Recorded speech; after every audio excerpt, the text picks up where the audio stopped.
बिस्मिल्लाहिर्रहमानिर्रहीम, अस्सलाम वालेकुम। अली सलमान जी टीवी के तमाम नाजरीन को जी स्पोर्ट्स में खुश आमदेद कहता है कि जहाँ पे रोज़ाना रात 11:05 पर हम इस महफिल को सजाते हैं आपके लिए और बात करते हैं पाकिस्तान स्पोर्ट्स के हवाले से। और आज एक बड़ी अच्छी खबर भी है और एक ऐसी खबर भी है जो यकीनन स्पोर्ट्स से मोहब्बत रखने वाले उस खबर को नहीं सुनना चाहेंगे। और एक अच्छी खबर है वो ये है कि जनाब आज हॉकी में पाकिस्तान ने एक और कामयाबी एशिया कप में हासिल की है और इंडोनेशिया को 13 के मार्जिन से यानी 13-0 के मार्जिन से जो है पाकिस्तान ने शिकस्त दे दी और अब पाकिस्तान बड़ा अपना इंपॉर्टेंट मैच जापान के खिलाफ खेलेगा। तो ये एक अच्छी खबर है। लेकिन जो दूसरी खबर है वो ये है कि पाकिस्तान और वेस्ट इंडीज़ की टीमों के दरमियान जो सीरीज़ हो रही है, मुल्क में जो तेज़ी से सियासी सूरत हाल तब्दील हो रही है, इस सीरीज़ पे अब सियाह बादल मंडलाते नज़र आ रहे हैं। आज के शो में हम तफसील के साथ डिस्कस करेंगे Pakistan versus West Indies series के हवाले से। ताज़ा तरीन अपडेट भी आपको पाकिस्तान क्रिकेट के हेडक्वार्टर गद्दाफी स्टेडियम के हवाले से जो है वो आप तक पहुँचाएंगे अपने रिपोर्टर सबा पाशा के जरिए। लेकिन सबसे पहले आज की टॉप स्टोरीज़।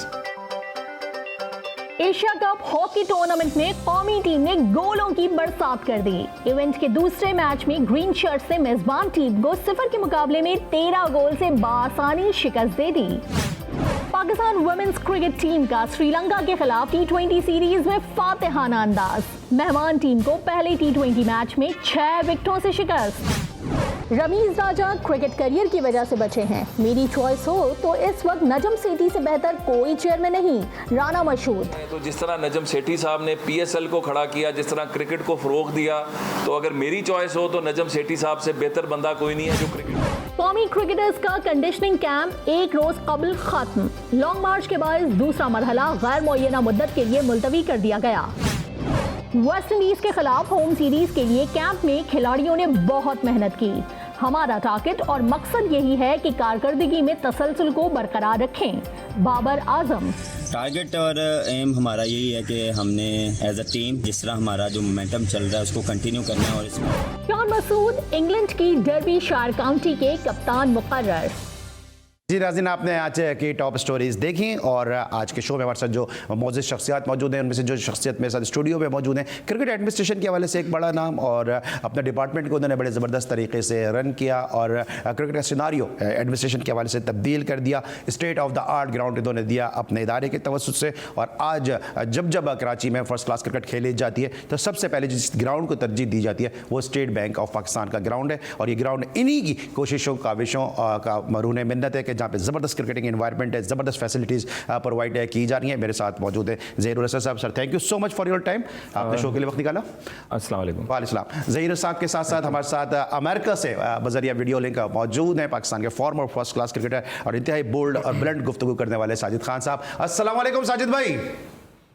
वालेकुम सलाम अली सलमान, आपको और ज़हीर भाई को GTV देखने के बहुत बहुत सलाम। वालेकुम अस्सलाम। और जनाब, इससे पहले कि मैं इन दोनों मौजूद शख्सियात के साथ गुफ्तगू का आगाज़ करूँ, हमने आपसे कहा था कि पाकिस्तान क्रिकेट के हेडक्वार्टर लाहौर के गद्दाफी स्टेडियम के ऐवानों में क्या हो रहा है, ये हम आपको ताज़ा तरीन तफसीलात पहुँचाएंगे अपनी नुमाइंदा खुसूसी सबा पाशा के ज़रिए। अस्सलाम वालेकुम सबा, और ये बताइएगा कि क्या तफसीलात है पाकिस्तान वेस्ट इंडीज़ सीरीज़, जिस तरह मुल्क की सूरत हाल तेज़ी के साथ तब्दील हो रही है, लॉन्ग मार्च का सिलसिला शुरू हो चुका है, तो अब इस सीरीज़ पे क्या हकीकतन और वाक़तन क्या सियाह बादल मंडलाते नजर आ रहे हैं? वालेकुम अस्सलाम। सबसे पहले बहुत बहुत शुक्रिया। मैं आपको बताऊं कि पाकिस्तान और वेस्ट इंडीज़ सीरीज़ जो है वो बिल्कुल मुश्किल में पड़ चुकी है। अभी मामला जो है वो खासे ख़राब नज़र आ रहे हैं। मैं आपको बताऊं कि Pakistan West Indies one day series जो है वो खदशात का शिकार हो गई है। ज़राए के मुताबिक ये बताया जा रहा है कि सीरीज़ जो है मुल्की सियासी सूरत हाल और लॉजिस्टिक मसाइल के बायस जो है वो मुलतवी कर दी जाएगी। जबकि ज़राए के मुताबिक ये भी बताया जा रहा है कि सीरीज़ के हवाले से अगले 2 से 3 रोज़ में जो है वो फैसला किया जाएगा। जबकि Pakistan West Indies one day series जो है वो रावलपिंडी में 8, 10 और 12 जून को शेड्यूल थी, लेकिन PCB ने बैकअप प्लान के लिए मुल्तान का वेन्यू तो जो है वो सिलेक्ट किया था, लेकिन वहां पर भी पॉसिबिलिटीज नहीं हो पा रही हैं। तो इस वजह से सीरीज के मुलतवी होने के इम्कानात जो है वो काफी ज्यादा जो है वो नजर आ रहे हैं। ठीक है। और जो कंडीशनिंग कैंप एक दिन पहले खत्म हो गया, इसकी क्या वजह, क्या गर्मी की वजह से हुआ है या हालात की वजह से हुआ है? बिल्कुल, कंडीशनिंग कैंप बहुत बेहतरीन जा रहा था। इसका पहला मरहला जो है वो 25 तक जारी रहने वाला था और दूसरा मरहला 26 से शुरू होना था, लेकिन मुल्की सूरत हाल के बायस जो है वो ये डिसाइड हुआ कि कंडीशनिंग कैंप को आज खत्म करके और जो दूर दराज इलाकों से खिलाड़ी आए हुए थे उन्हें वापस घर भेज दिया जाए। और कंडीशनिंग कैंप को आज इस वजह से खत्म कर दिया गया, जबकि कैंप जो है वो भरपूर तरीके से जारी था। प्रैक्टिस सेशन जो है वो चल रहे थे और क्रिकेटर्स जो है वो बिल्कुल बैटिंग और बॉलिंग जो है अच्छे तरीके से खेल भी रहे थे, लेकिन ड्यू टू पॉलिटिकल सिचुएशन जो है लॉन्ग मार्च की वजह से यहाँ पे काफी सूरत हाल खराब हो गई थी। इस वजह से आज जो है वो कैंप को खत्म कर दिया गया। ठीक है, और क्रिकेट बोर्ड के अहवालों में इस वक्त क्या चल रहा है? क्या मेलाती साजिशें चल रही हैं? क्या वहाँ पे जो अहदों की जो है वो भाग दौड़ चल रही है? क्योंकि अभी ज़का अशरफ साहब की भी मुलाकात हुई है राना मशहूद साहब के साथ और साथ साथ नजम सेठी साहब लंदन में जाके नवाज शरीफ साहब के साथ मिले।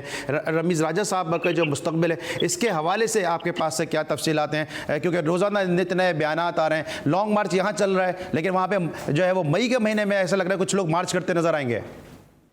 बिल्कुल ऐसे ही है। साबिक चेयरमैन पीसीबी ज़का अशरफ ने गुज़िश्ता रोज़ लाहौर में वज़ीर आज़म शहबाज शरीफ से मुलाकात की थी और उसमें जो है वो उन्होंने ज़राए के मुताबिक ये बताया जा रहा है कि वज़ीर आज़म से ज़का अशरफ की अलहदगी में मुलाकात हुई थी, जिसमें उन्होंने बोर्ड के लिए जो है क्रिकेट बोर्ड के लिए तफसीलात पे गुफ्तगू की थी। और इसके साथ ही मैं अगर आपको बताऊं तो ज़राए का ये कहना है कि वज़ीर आज़म शहबाज शरीफ मुआशी चैलेंज के बायस जो है क्रिकेट बोर्ड में पूरी तब्दीली के लिए ख्वाह नहीं है। लेकिन अगर मैं आपको आज की बात बताऊं तो आज राना मशहूद की प्रेस कॉन्फ्रेंस में उन्होंने ये कहा था कि जून में बहुत ज्यादा तब्दीलियां हो जाएंगी।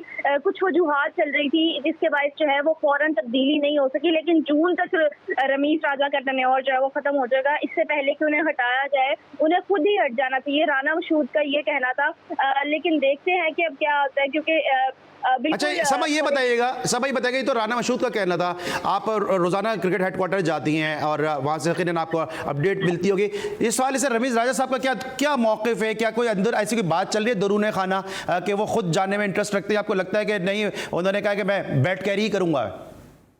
बिल्कुल ऐसा नहीं है ना। रमीज राजा बिल्कुल क्लियर हैं कि वो नहीं हटेंगे, वो बिल्कुल डटे रहेंगे अपनी पोजीशन पे और जब तक वो काम कर सकते हैं वो करेंगे। उनकी साइड से इस तरह की कोई भी स्टेटमेंट या कोई भी खबर नहीं सुनने में मिल रही कि रमीज राजा जो है वो रिजाइन कर रहे हैं। लेकिन अगर हम पॉलिटिकल सिचुएशन पे गवर्नमेंट के जो एम्प्लॉयज हैं उनसे बात करें तो उनकी जानिब से कहा जाता है कि टेन्योर जो है वो बहुत कम रह गया, इससे पहले उन्हें खुद हटाया जाए, उन्हें खुद ही से जो है वो रिजाइन कर देना चाहिए। लेकिन ठीक है, थैंक यू सो मच सबा। आप हमें अपडेट कर रही थी जैसे कि इस वक्त पाकिस्तान क्रिकेट बोर्ड के क्या चल रहा है। इससे पहले अपने दोनों जो मौजूद मेहमानों से मैं गुफ्तगू करूं, क्यों ना पहले राना मशहूद साहब की गुफ्तगू सुन लेते हैं और फिर वहीं से शो को कंटिन्यू करते हैं। क्या कहा राना मशहूद साहब ने, आइए सुनते हैं।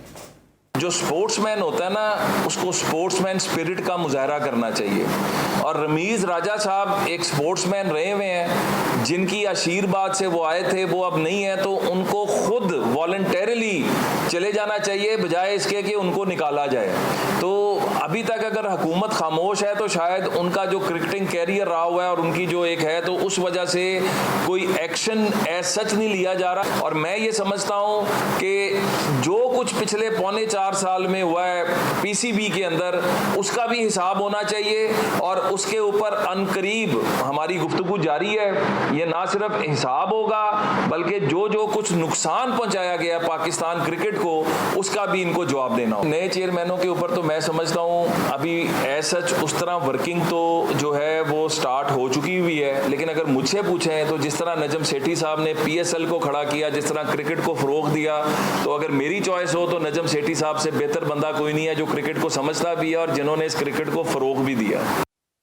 ऑलराइट जनाब, रमीज राजा साहब के हवाले से आपने सुनी। मुस्लिम लीग नून के बड़े सरकर्दा लीडर हैं राना मशहूद साहब और उन्होंने कहा कि नजम सेठी जो है वो फर्स्ट चॉइस हैं। ज़हीर साहब ने काफ़ी काम किया क्रिकेट एडमिनिस्ट्रेशन के हवाले से, रमीज साहब से भी काफ़ी मिले, सेठी साहब के साथ भी काफ़ी करीब रहे। क्या लगता है आपको कि जो इन्होंने गुफ्तगू की है, ये कि इस गुफ्तगू को किस तनाजुर में हमें देखना चाहिए? देखें अली भाई, आपको पता है हमारे पाकिस्तान का कल्चर है कि जब भी गवर्नमेंट चेंज होती है तो पाकिस्तान क्रिकेट बोर्ड का चेयरमैन भी चेंज होता है। तो राना मशहूद साहब की बात में काफ़ी वजन लग रहा है कि जो है वो ज़्यादातर चांसेस यही हैं कि चेयरमैन चेंज हो जाएंगे।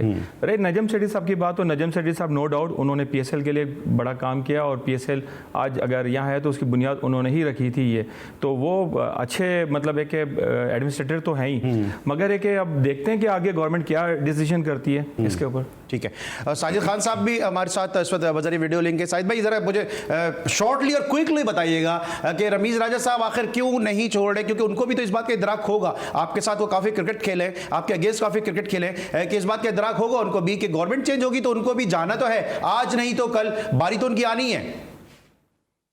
बहुत प्यारा सवाल है अली सलमान साहब। रमीज राजा और राणा की लड़ाई है। राजा की अपनी एक पीआर है, राजा ने बहुत ही आउटस्टैंडिंग अपने पीआर रखी हुई है। जब तक वो कुर्सी पे मौजूद है तो यकीनी तौर पर जो अपनी पीआर से खेल रहे हैं और खिला रहे हैं तो उनको तो क्रेडिट देना पड़ेगा। मगर सियासी जिस तरह के मसले हैं जो हमारे मुल्क के, बहुत अफसोस से कहना पड़ेगा, क्रिकेट सफर हासिल कर रही है। सियासी पोस्ट बना दी गई है पाकिस्तान की सबसे बड़ी पोस्ट। अगर क्रिकेट बोर्ड की बात की, चेयरमैन की बात की, तो सियासी रंग दे दिया। जिस तरह आपने देखा, आपकी रिपोर्टर ने जिस तरह इंट्रो में बहुत ही इंपॉर्टेंट इंट्रो दिया, पाकिस्तान क्रिकेट बोर्ड पैनिक हुआ है। क्या वेस्ट इंडीज की सीरीज, क्या प्लान बी पे पाकिस्तान क्रिकेट बोर्ड को काम नहीं करना चाहिए था? पाकिस्तान क्रिकेट बोर्ड तो कब हाथ उठाए खड़े। वसीम खान के अपने बंदे जो समी बदनी है, वो उन्होंने पहले रंजीत राजा के कपड़े उतारने की कोशिश नहीं की थी। क्या वसीम खान के कहने पर उन्होंने काम नहीं किया था? ये चीजें भी बताना जरूरी है। क्रिकेट बोर्ड को एक पेज होना चाहिए। लॉबियों के तहत क्रिकेट सफर हासिल कर रहा है, जिसके बाद हमारा मुल्क का इमेज दोबारा। लेकिन ये जो बात आप साहिद भाई कर रहे हैं, साहिद भाई मुझे ब्रेक पे जाना होगा। साहिद भाई ये बात रह जाएगी ना, तो प्लान भी आपने क्यों नहीं रखा? मुझे पहले तो ये बताइए। मुल्तान में आप चले गए, मुल्तान में क्यों चले गए भाई? आपने विकेटें क्यों खो दी? आपको पता नहीं था क्या हो रहा है क्या नहीं हो रहा? नेशनल स्टेडियम की विकेटें खो दी, गद्दाफी स्टेडियम की विकेटें खो दी। अली सलमान साहब मुझे ये बताइए, कैंप खत्म करने की तो वजह ही नहीं थी, क्योंकि लड़के होटल से थोड़ी आ रहे हैं, नेशनल क्रिकेट एकेडमी में रह रहे हैं। और मेरे भाई उन्होंने तो कुछ भी नहीं करना है, एकेडमी में ही रहना है। हर चीज उनको वहां सहूलत मिली हुई है। ये पैनिक हो गई है, पैनिक हो गए हैं क्रिकेट बोर्ड में लोग, और जिसको दूसरी रंग दिए जा रहा है, जिससे क्रिकेट को पाकिस्तान में इमेज खराब करने की कोशिश की जा रही है। ठीक है साहिद खान साहब से मैं जरा मजीद इस पे सप्लीमेंट्री भी क्वेश्चन करना चाहता था, लेकिन वक्त चूँकि ब्रेक का हो गया। ब्रेक के बाद जब वापस आएंगे मजीद गुफ्तगू करेंगे। और अभी जो नजम सेठी साहब के हवाले से ज़हीरुल हसन साहब ने कहा कि PSL में नजम सेठी साहब का बड़ा इंपॉर्टेंट रोल है, तो कुछ बातें जो है हम बता सकते हैं, कुछ बातें हम नहीं बता सकते। उसमें ज़हीरुल हसन साहब भी बड़े अनसंग हीरो हैं पाकिस्तान सुपर लीग के हवाले से। मिलते हैं छोटे से ब्रेक के बाद।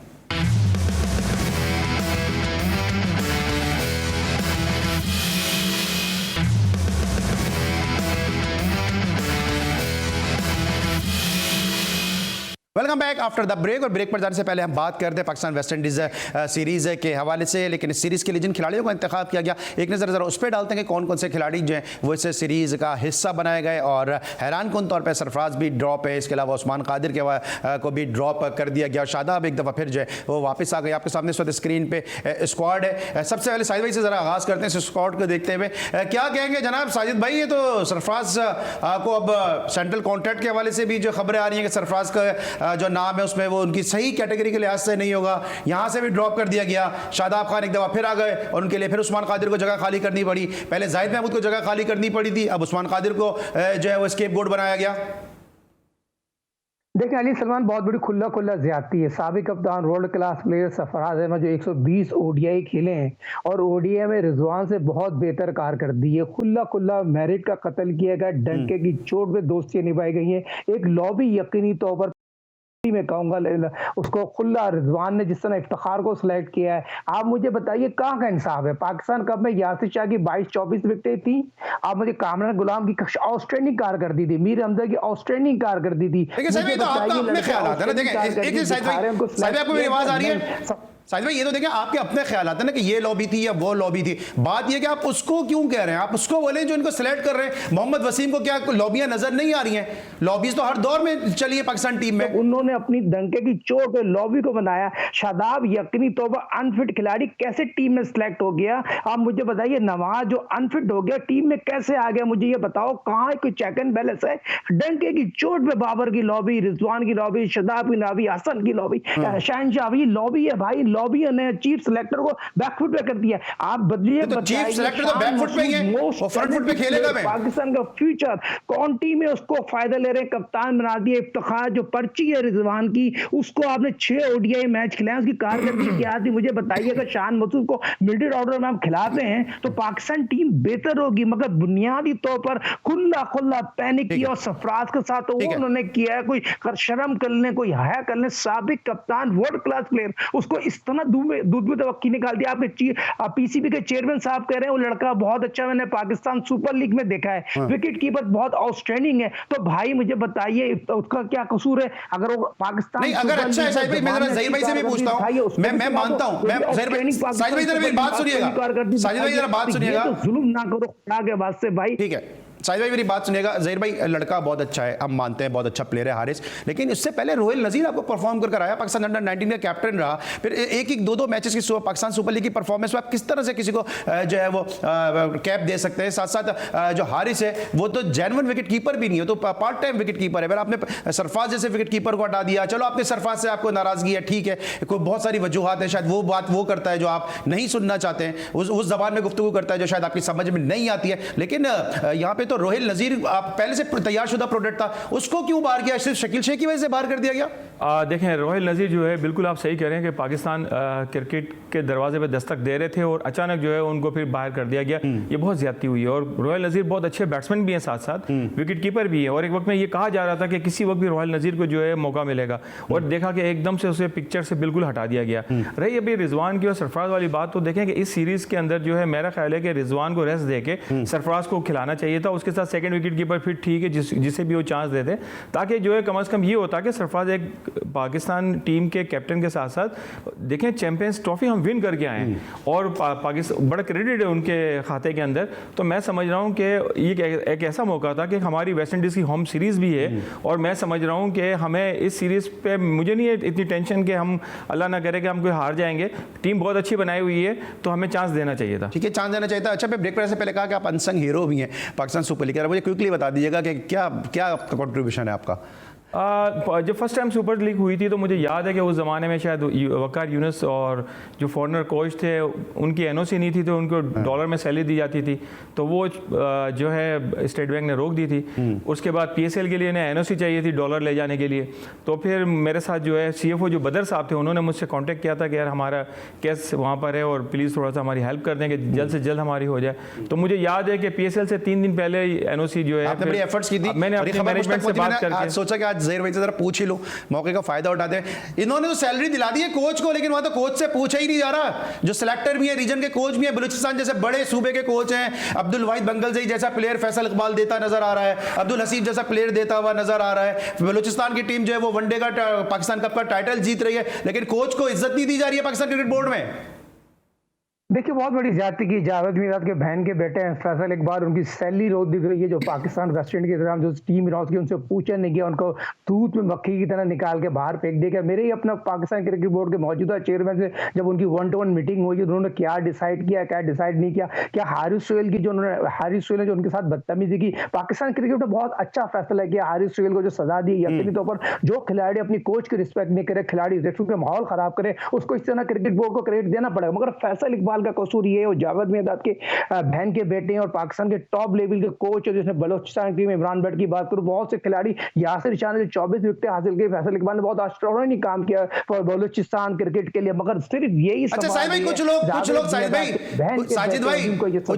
साजिद भाई कुछ लोग ये भी कहते हैं कि अभी जो फैसल इकबाल के साथ जो भी हुआ, हम सब कहते हैं कि बड़ा गलत हुआ, वो कोच उनकी इज्जत करनी चाहिए, वो कहते हैं ना, लेकिन सास भी कभी बहू थी, फैसल इकबाल भी तो अपना बैग उठा के चले गए तौसीफ भाई के खिलाफ। बहुत बड़ी ज्यादती की। फैसल को कुछ सोचने के 2015 में जिस तरह ग्रेट तौसीफ अहमद के साथ उन्होंने ज्यादती, मगर तौसीफ अहमद का बड़ापन था, उन्होंने उसको गले लगाया, उसे सिंध के खिलाफ दोबारा उसको बुला के मैच खिलाया। तो फैसल इकबाल तो यकीनी तो यहाँ गलती है, फैसल इकबाल जो करता है वो भाता, कहते हैं ना मिसाल जो ऐसा करोगे वैसा आपके सामने आएगा। मगर उससे बड़े अजीम कोच तौसीफ अहमद को मैं सलूट पेश करता हूँ, कभी भी उस दिन के बाद बल्कि उल्टा उनकी टीवी पे बैठ के तारीफ की थी। ये बड़े लोगों की इसीलिए मैंने इस मौजूद को जरा इसलिए छेड़ा, ये इस मौजूद को साहब इसलिए छेड़ा मैंने कि जो अभी फैसल इकबाल के साथ जो हो रहा है बहुत गलत हो रहा है। लेकिन ये सिलेक्शन के मामलात में भी क्या, चले सैलरी तो उनको नहीं दे रहे, कि सिलेक्शन के मामलात में भी जो आपके चीफ सिलेक्टर है मोहम्मद वसीम, उनसे मशावरत लेते हैं या नहीं लेते?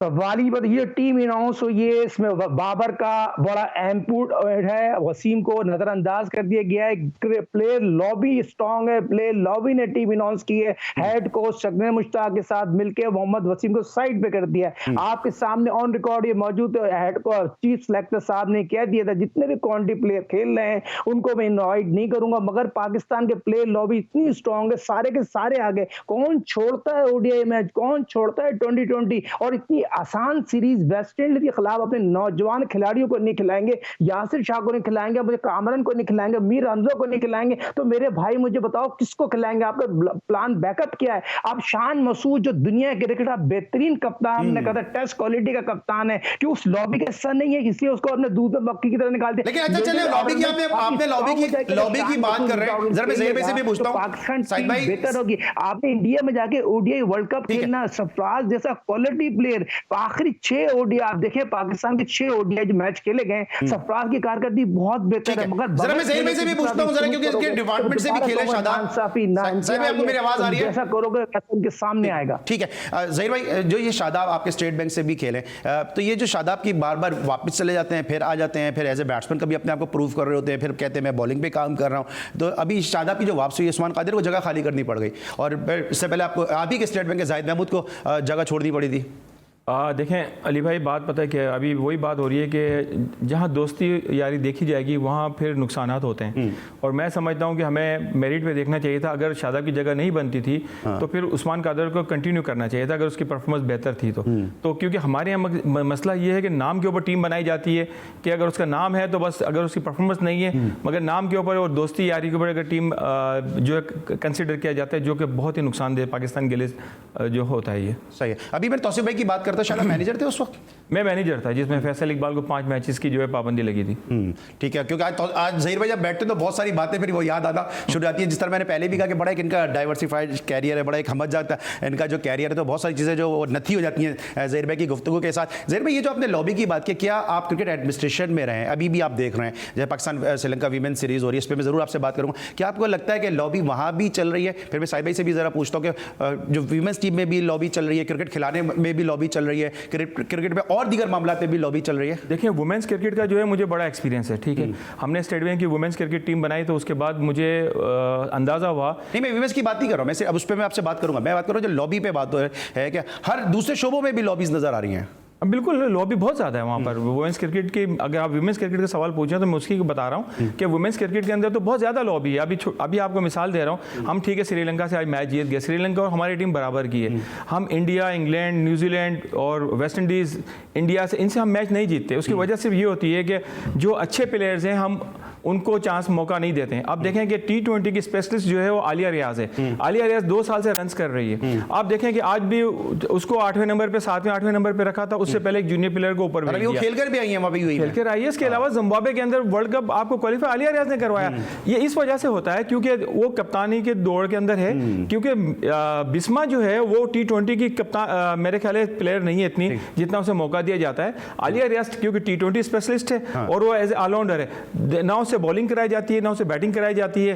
तो आज भी अगर पाकिस्तान जो मैच जीता, आप देखें कि उनकी कप्तान जो है वो आउट नहीं थी और अंपायर्स की गलत डिसीजन की वजह से आउट दे दी गई, और निदा डार जो है आउट थी, उनको आउट नहीं दिया और पाकिस्तान मैच जीत गया। तो मैं समझता हूं क्योंकि जब तक हमारी सिस्टम, लॉबी सिस्टम जब तक खत्म नहीं होगा तो वहां तक जो है हमारी वुमेन क्रिकेट भी जो है वो अच्छी नहीं होगी। चलिए जरा लॉबी पे हम बात करें इस हवाले से, जब हम वीमेंस क्रिकेट को भी डिस्कस करेंगे, जहां पे आलिया रियाज की बात करें, कप्तानी की दौड़ में शामिल है। एक कप्तान सरफराज का हमने जिक्र किया कि उनको जो स्क्वाड से बाहर कर दिया गया, आलिया रियाज को मौके नहीं फराहम किए जा रहे। मुनीबा गुल जो बुनियादी तौर पर विकेट कीपर नहीं है, जो गुल फिरोजा हैं, उन जो बुनियादी तौर पर बेसिकली विकेट कीपर, ओपनर हैं और बैटर हैं, फिरोजा गुल का डेब्यू कराया गया, उनको जो है विकेट कीपिंग करने का मौका नहीं दिया गया, और मेकशिफ्ट विकेट कीपर मुनीबा गुल को विकेट कीपिंग करवाई गई। तो बहुत सारी चीज़ें जो वीमेंस क्रिकेट में भी हैं। गो कि हम आज का मैच ज़रूर जीत गए, आज का मैच जो हम जीते उसको हम डिस्कस करेंगे Pakistan versus Sri Lanka women's series के सीरीज़ के पहले T20 मैच को, लेकिन एक छोटे से ब्रेक के बाद।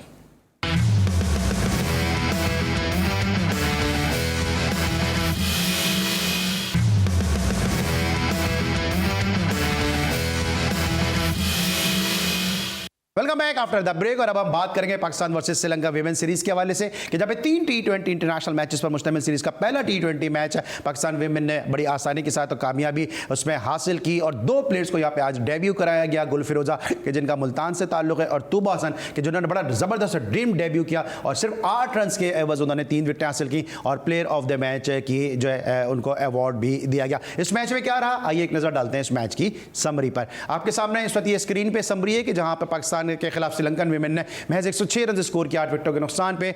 डिसिल्वा 25 रन के साथ और मदावी 25 रन के साथ नुमाया रही। तूबा हसन जो डेब्यूटेंट प्लेयर थी उन्होंने 3 विकेटें हासिल की 8 रन के एवज, और अनम अमीन ने 3 विकेटें हासिल की और अहमद अनवर 2 विकेटें लेने में कामयाब रही। Nida Dar boom boom lady Afridi 36 run की नॉट आउट इनिंग खेली। कैप्टन बिस्मा मारूफ ने 28 रन स्कोर किए, जबकि दूसरी जानिब राना सिंह ने 2 विकेटें हासिल की और दिलहारी जो है वो 1 विकेट लेने में कामयाब रही हैं। तो दिलहारी और कुमारी दोनों ने एक विकेट जो है वो हासिल किया और इस तरह पाकिस्तान विमेंस ने इस मैच में 6 विकेटों से कामयाबी हासिल की है। ज़हीर साहब, आपने स्टेट बैंक की टीम भी बनाई थी विमेंस की और बड़े आप इन हैं इस हवाले से, इस कामयाबी को आप किस तरह से देखते हैं कि पहले ही मैच में जो श्रीलंकन विमेन टीम है उन्होंने कहा कि जी हम कंडीशन से जो है हम आहंग नहीं थे और जिसकी वजह से हम जो है इस मैच में उनको शिकस्त का सामना करना पड़ा।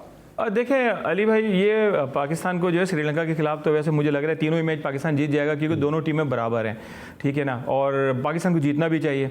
मगर देखें आप अभी उन्होंने कैंप लगाया हुआ था कि हम न्यू टैलेंट जो है मुतारिफ करा रहे हैं और हम जो है उनको ट्रेनिंग देंगे। ठीक है, आप ट्रेनिंग दें, वो 5 साल में जाके लड़कियां तैयार होंगी। ये इरफान साहब जैसे लोगों ने और दूसरे लोगों ने जो लड़कियां तैयार की, जिसमें नतालिया भी थी, आप देखें उसके अंदर माहम, अब निदा नाहिद खान जो मेरे ख्याल कोयटा की थी, नाहिद बीबी, ठीक है, नाहिद बीबी, जवेरिया खान, जवेरिया रऊफ, कोई भी कैंप में नहीं है। लेकिन ये जो अरसे से खेल रही है ना, परफॉर्मेंस भी तो इनकी नहीं आ रही ना। नहीं, ऐसी बात नहीं है, बिल्कुल जवेरिया खान तो देखें, एक बात याद रखें कि पाकिस्तान क्रिकेट, वुमेन क्रिकेट में इतनी पॉलिटिक्स है कि जिसका नाम कप्तान के लिए सेलेक्ट होता है उस लड़की को बाहर कर दिया जाता है। जवेरिया खान का नाम कप्तान के लिए चल रहा था कि अगर बिस्मा की जगह किसको कप्तान बनाया जाए तो जवेरिया खान बाहर हो गई। वेस्ट इंडीज की सीरीज बिल्कुल। हाँ। और आलिया रियाज, जब आलिया रियाज का काम 2 साल से रन्स करती हुई आ रही है, इस वक्त बेहतरीन ऑलराउंडर आपकी, और उसको आप जो है ना ऊपर उसको पूरा ना उससे बॉलिंग करवाते हैं ना उसे बैटिंग करवाते हैं, तो इस तरह कैसे होगा। नतालिया परवेज एक बेहतरीन ऑलराउंडर इरफान साहब ने तैयार की थी। इरफान साहब जो है लाहौर के कोच हैं, वुमेन के क्रिकेट के एक बड़ा नाम है उनका, और उनकी बड़ी कोशिशें थी, उन्होंने तैयार की, उस लड़की को बिल्कुल गायब कर दिया। माहम ने उनसे शिकायत की कि मुझे सेलेक्ट करते हैं, मुझे खिलाते नहीं है। तो पाकिस्तान के लिए भी सलीम जाफर साहब ने मैंने एक इंटरव्यू किया अभी इसी सीरीज के हवाले से, तो उन्होंने कहा कि वो कैंप छोड़ के चली गई थी वहां। देखिए कैंप छोड़ के गई थी, उसने रीजन बताया था, उसने बाकायदा डायरेक्टर को वहां पे एक एप्लीकेशन देकर गई थी कि मैं इसलिए जा रही हूं कि मुझे लेके मुझे खिलाया नहीं जाता, मुझे जाया किया जाता है। तो डायरेक्टर का फर्ज बनता था उसको बुला के पूछते हैं कि आपकी क्या प्रॉब्लम है। यह नहीं है कि कैंप छोड़ के चली गई, अगर कैंप छोड़ के गई तो क्यों गई है यार। आप पाकिस्तान के टैलेंट को हम जाया कर रहे हैं, हम वक्त जाया कर रहे हैं। सलीम जाफर साहब ने साथ साथ ये भी कहा कि दरवाजे खुले पीसीबी के, अगर वो जब उनकी जरूरत पड़ेगी तो इंशाल्लाह उनको हम दोबारा बुलाएंगे और वो आए और खेलें। साहिब भाई, आप क्या कहेंगे इस विमेंस सीरीज के हवाले से, कुछ इनसाइड है आपके पास?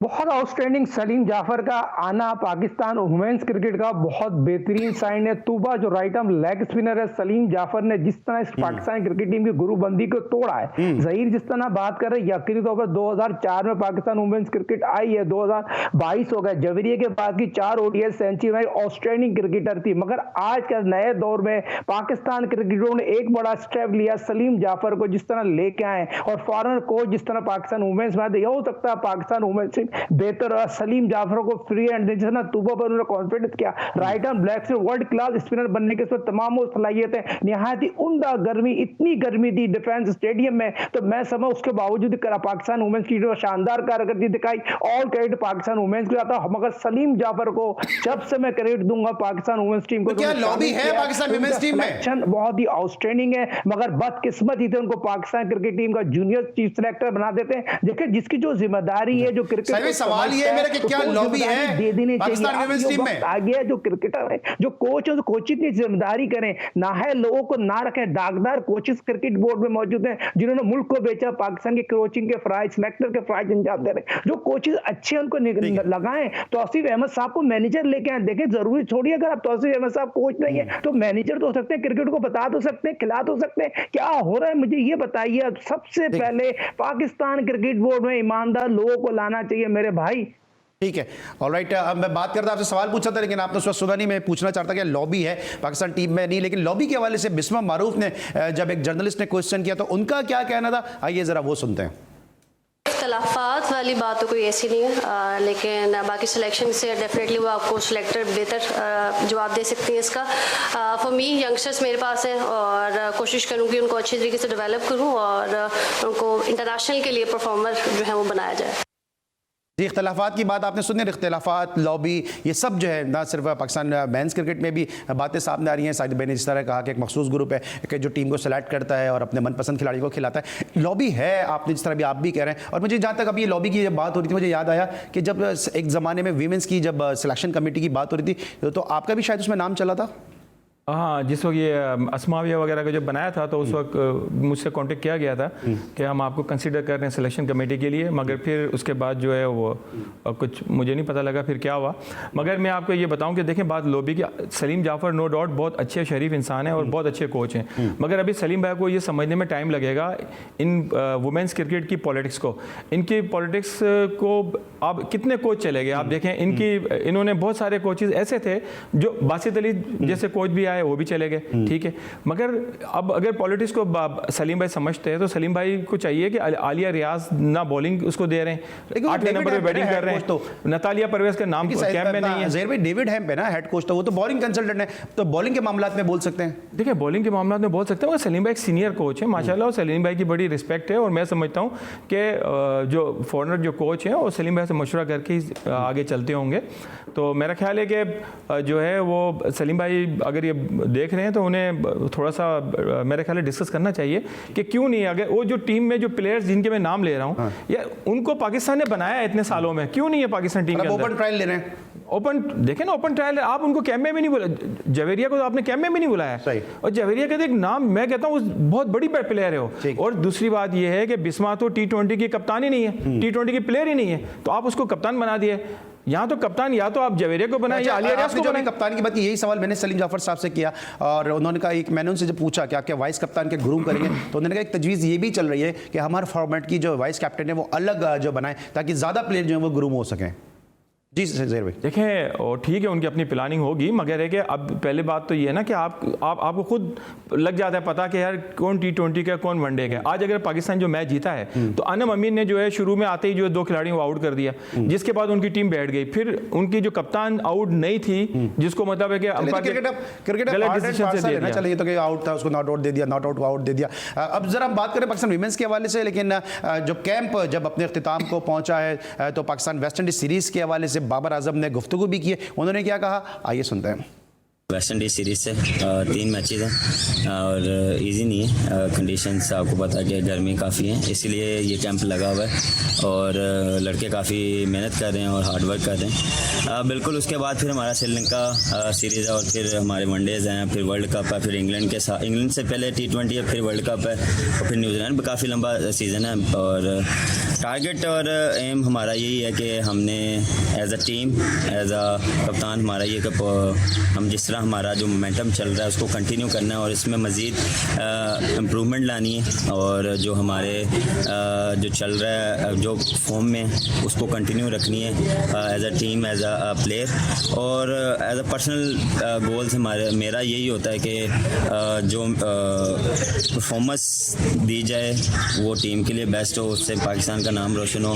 डिफरेंट कंडीशंस होती हैं, उसमें कैसे आपने खेलना है उस पर थोड़ी सी प्लानिंग होती है कि उस कंडीशंस में आपने जाना है और उसमें वहाँ पे क्या हो सकता है, उनकी बॉलिंग क्या है, उनको उस तरीके से प्लान करना पड़ता है। तो उसमें यही है कि बैठ के एनालिस्ट के साथ पूरा प्लान किया जाता है और कोशिश, मेन चीज़ ये है कि जितना आप पॉजिटिव रहेंगे उतना आप ले अच्छा।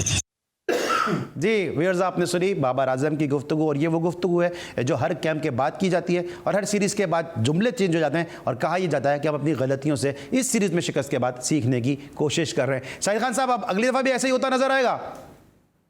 देखिए, बाबर ने बहुत ही गैर मुनासिब गुफ्तगू की है। इतने बड़े प्लेयर हैं, तीनों फॉर्मेट कैप्टन है, एज ए कैप्टन इनको गुफ्तगू में थोड़ा सोचना चाहिए, समझना चाहिए। जो पाकिस्तान कप में जो यासिर शाह ने ऑस्ट्रेलियन ऑस्ट्रेलियन गुलाम कामरान ने ऑस्ट्रेलियन कार मीर हमजा, इनका नाम लेना चाहिए, इनको टीम में सेलेक्ट करना चाहिए था। तो इन्होंने वो चीज़ सेलेक्ट की, इन्होंने दोस्ती वाली कप्तानी वाली बात की, शदाब की बात करो, नवाज की बात करो, हसन की बात की, दोस्तियां निभाती हैं। सर सीधे से दोस्तों को सेव कर दिया। जो पाकिस्तान खिलाड़ी जो फर्स्ट क्लास क्रिकेट में कारकर्दगी दिखा रहे हैं, उनका नाम कहाँ है, वो टीम में कहाँ है? तो बाबर साहब मुझे बताइए, आपको बनाने में सरफराज अहमद का बहुत बड़ा हाथ है। आपने मेरिट का खुल्ला कत्ल कर दिया। सरफराज पाकिस्तान की तरफ से 120 ओडीआई खेला, ओडीआई में बेहतर कारकर्दगी है। आप हारिस को खिला रहे हैं, हारिस से 100 टाइम बेहतर है। आजम खान को सजा इसलिए दे रहे हैं क्योंकि उसका ताल्लुक सिंध से, कराची से। आउटस्टैंडिंग विकेट कीपर बैट्समैन है, पाकिस्तान कप में उसने आउटस्टैंडिंग कारकर्दगी दिखाई है। ये क्या हो रहा है?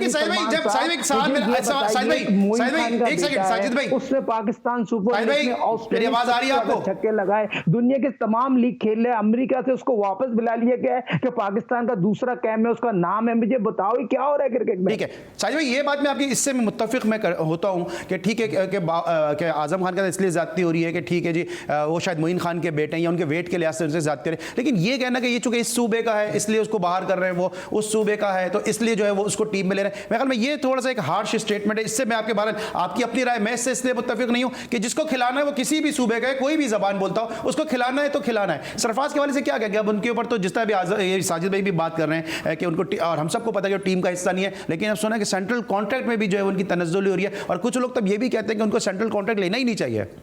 नहीं, सेंट्रल कॉन्ट्रैक्ट क्यों नहीं लेना चाहिए? देखें अभी उनमें जान है, क्रिकेट खेल सकते हैं, जब वो करंट क्रिकेट खेल सकते हैं तो फिर क्यों मेरा ख्याल नहीं ख्याल कि जो है सेंट्रल कॉन्ट्रैक्ट नहीं लेना चाहिए। हाँ, वो एक अलग बात है कि पाकिस्तान कहते हैं इनकी प्राइड के अगेंस्ट है ये बात, कि इनकी तनज़्ज़ुली कर दी जाए, लो कैटेगरी में इनको रखा जाए। देखें बात ये होती है कि जब वो क्रिकेट नहीं खेल रहे हैं, जब उनको मौका नहीं मिल रहा है, तो इसकी वजह से जो है हो सकता है तनज़्ज़ुली हो रही है कि परफॉर्मेंस सामने नजर नहीं आ रही, तो वो तो बोर्ड की जिम्मेदारी है, कप्तान की जिम्मेदारी है, कोच की जिम्मेदारी है कि सरफराज को चांस दें। लॉबी क्या है, क्या चल रही है जिस तरह बात कर रहे हैं? क्या लॉबी सिर्फ क्रिकेट में ही है, खेलने में लॉबी है, या ओवरऑल आप समझते हैं कि पूरा सिस्टम ही लॉबी का शिकार है? पूरा सिस्टम ही, देखें क्रिकेट पॉलिटिक्स सिखाती है।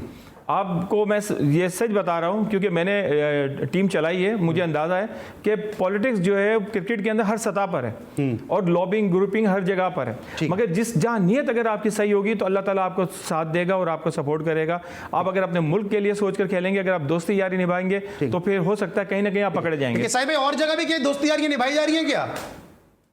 देखिए कौमी खेल हमारा हॉकी है, हॉकी का क्या हाल कर दिया आपको यकीनी तौर पर, कौमी खेल हॉकी है, इसी तरह हमारी कौमी जबान उर्दू है, तो क्या हाल कर दिया पहले तो मुझे एक बताइए। ये दोनों चीजों को इसलिए मिसाल दे दी, समझदारों के लिए काफी है, समझदार लोग समझ गए होंगे। मुझे इतनी अकल नहीं है, क्या मिसाल है? बहुत बड़ी जाती है, खुला मेरिट का कत्ल हो रहा है, ये चीजें नहीं होना चाहिए। खुला लॉबी सिस्टम के बगैर तो काम होता ही नहीं है। सिलेक्टर लॉबी लेके आते हैं, खिलाड़ी लॉबी लेके आते हैं। आप मुझे बताइए पिछले 4 साल से मंसूर राना मेरा दोस्त है, मैनेजर है कि मंसूर राना लिखा कहें पाकिस्तान के मैनेजर बनेंगे, मैं उनसे नाराज होने वाली बात नहीं है, जो हक और सच की बात करी जाए। मैं एक बात कहना चाहूंगा कमेंट्री के हवाले से, मुझे बताइए पाकिस्तान क्रिकेट की टीम की बात कर रहे हैं, क्रिकेट बोर्ड की बात कर रहे हैं, क्रिकेट बोर्ड में जावेद मियादाद, ये cricket board was. Thank you so much, क्योंकि मेरे पास वक्त बड़ा महदूद है, शायद मेरी आवाज आप तक नहीं पहुंच पाई, जल्दी से मुझे ऐड कर दिएगा, क्या कह रहा है जल्दी से। मैं आपको एक बात बताऊं, आज मैं पाकिस्तान वुमेन का मैच देख रहा था, सिर्फ सारे के सारे इंग्लिश कमेंटेटर थे। आप देखें हमारे यहाँ पाकिस्तान के अंदर